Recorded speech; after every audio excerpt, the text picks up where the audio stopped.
Paano makapag-start dito sa OBA? Simple lang in just 3 simple steps. Una, kailangan meron kang stable na internet connection and gadget na magagamit kahit cellphone lang. Kasi lahat ng gagawin po natin dito is purely online. Yung gadget mo, di kailangang bago, kahit luma, basta nagagamit pa. Pangalawa, kailangan mag-attend ka ng free online orientation for 1 hour and 10 minutes kasi doon mo maintindihan yung step-by-step na process kung paano ka makapag-start kumita dito online. And pangatlo, kailangan magkaroon ka ng user ID or license to operate kasi yan yung magiging transparent monitoring mo. Doon mo monitor lahat ng transactions mo dito sa OBA. And once meron ka na yan, pwede ka na makapag-start na kumita gamit ang mga social media accounts mo na kahit hindi ka pa monetize or maliit pa lang yung followers mo.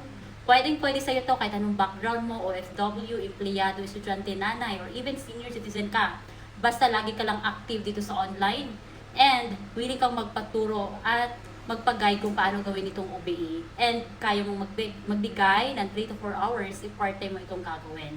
Ang gagawin po dito is mag-assist at magsiset ng appointment to our clients, international and local. Script provided, kaya hindi kailangan po na magaling kang mag-English. We are not on selling, hindi tayo magbenta-benta dito ng kahit anong produkto at walang kotang hahabulin kasi hindi po ito trabaho.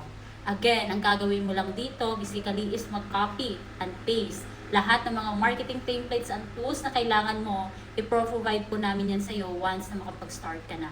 Kaya kung interested ka ngayon, i-heart mo yung video ko at mag-comment ka kung taga saan ka at i-follow mo ako.